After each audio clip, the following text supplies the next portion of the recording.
Le cas du président Laurent Gbagbo, on vous dit qu'il a été condamné par contumace, que c'est une décision qui n'est pas définitive.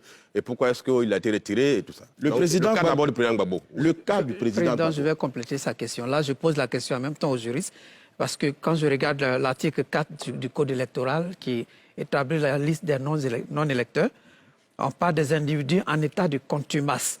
Et M. Laurent Gbagbo a été condamné par contumace. Quelle est la différence entre en état de contumace et par contumace? Et est-ce que son cas fait partie de ceux qui sont non-électeurs relativement à l'article 4? D'accord. Le président Laurent Gbagbo n'a jamais été condamné par contumace. C'est M. Blé Goudé qui a été condamné par contumace. Le président Laurent Gbagbo a été condamné par défaut. Alors je vous explique la nuance. Il est poursuivi pour des faits délictueux, des vols en réunion à main armée avec effraction. Finalement, il y a eu une réqualification. Il s'est rendu donc complice de ces faits. Il est bon que je précise que je n'ai pas qualité pour apprécier le contenu de la décision. Ce sont les effets de la décision dont je parle. Alors ici, Monsieur le président Gbagbo a été donc condamné pour ces faits. Mais n'étant pas présent, il a été condamné par défaut. Défaut veut dire qu'il n'était pas présent, il n'a pas eu connaissance de la procédure. Donc c'est une faculté, c'est un droit qu'on lui reconnaît d'exercer une voie de recours supplémentaire. Parce qu'en principe, quand une décision est rendue, si elle est contradictoire, elle court à partir de son prononcé. Et vous n'avez qu'une seule voie, c'est-à-dire l'appel. Or, si la décision est rendue par défaut, en plus de l'appel, vous avez l'opposition. L'opposition qui signifie que vous demandez qu'on reprenne le procès parce que vous n'étiez pas présent. Donc la décision qui a été rendue par défaut devient caduque. Fort de cela, à l'occasion du procès de M. le président Gbagbo, son avocat, Maître Bobré Félix, a saisi le tribunal d'une opposition. C'est-à-dire qu'il demande à ce que le procès soit repris. Une citation à prévenu est donc signifiée à l'avocat qui a sollicité l'opposition pour qu'on reprenne l'audience.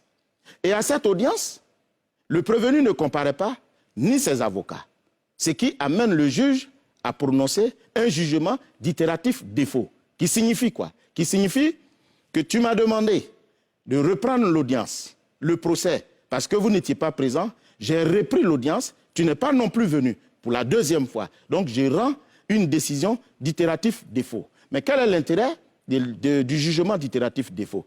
Il emporte deux conséquences.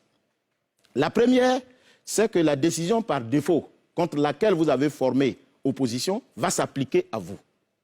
Et la deuxième, c'est que vous n'avez plus de voie de recours d'opposition, il reste seulement que l'appel. Et l'article 560 dit que si un jugement est rendu par défaut, est rendu par itératif défaut, le délai d'appel court à compter de la signification. Alors, fort de cela, le procureur de la République, qui est chargé de l'exécution des décisions de justice, va commettre un huissier, qu'on appelle aujourd'hui commissaire de justice, à l'effet de signifier cette décision qu'on appelle le jugement d'itératif défaut au prévenu.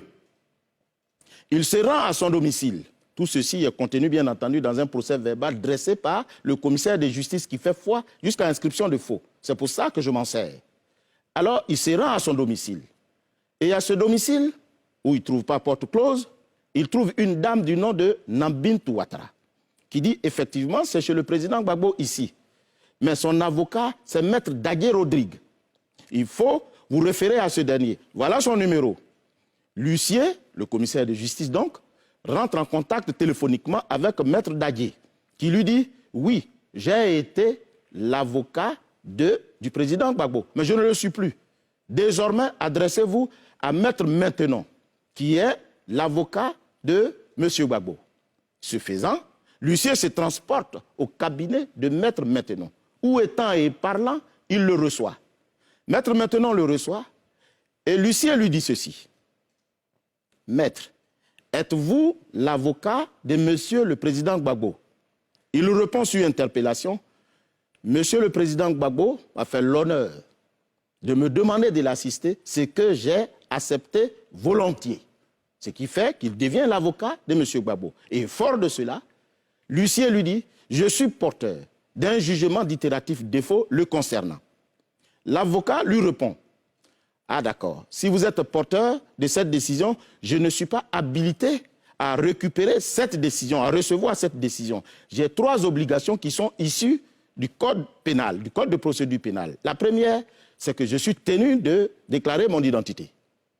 La deuxième, de donner l'adresse de mon client, ce qu'il fait. La troisième, de lui dire la durée de l'absence. Il dit, je ne peux pas vous le dire parce que il est à La Haye, je ne peux pas savoir combien de temps il va y séjourner. Voilà les 3. Il dit, mais la 4e qui consiste à recevoir la requête, je ne suis pas tenu. Vous êtes tenu, vous, à votre tour, d'aller signifier cette décision à personne, à monsieur Gbagbo, à La Haye. Voilà ce que l'avocat dit. Et ce, conformément à l'article 560, que l'avocat lui-même, il invoque. Or, que dit l'article 560? L'article 560 dit ceci. Si le jugement est rendu par défaut ou par itératif défaut, le délai d'appel court à compter de sa signification, quel qu'en soit le mode. Je dis bien, quel qu'en soit le mode. L'avocat dit que la seule signification qui vaille, c'est celle qui est faite à personne de Gbagbo, à la personne de Gbagbo. Or, on distingue plusieurs modes de signification. Le premier, c'est la personne elle-même. Le deuxième mode, c'est à domicile élu, c'est-à-dire chez son avocat. Puisque généralement, quand l'avocat présente sa lettre de constitution, il dit « Mon client, lequel élit par la présente et des suites, élection à mon cabinet ». Deuxièmement, on peut faire la signification à parquet, lorsque on n'a ni domicile, ni résidence connue de la part de la personne concernée. On peut faire également la signification à mairie, quand on connaît l'adresse, mais qu'on n'a trouvé personne au domicile de la personne. Voilà en fait les différents modes. Très bien. Président, vous n'avez pas dit le nom de Maître Beaubré, celui qui a engagé la procédure. Oui. Pourquoi est-ce que le commissaire de justice n'est pas allé vers Maître Beaubré pour lui remettre? Parce que semble-t-il, Maître Beaubré se serait déporté. C'est-à-dire il n'était plus l'avocat, à un moment donné. Il a indiqué d'ailleurs Voilà, tout à l'heure. je l'ai dit. Alors, Président, in fine, ce que vous êtes en train de nous dire, c'est que...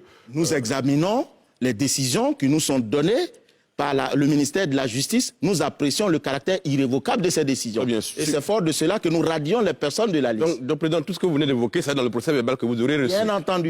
Bien entendu, ça se trouve dans le procès verbal. Nous avons exigé cela. Parce qu'il ne suffit pas de nous donner une décision. L'acte que nous allons poser est tellement grave.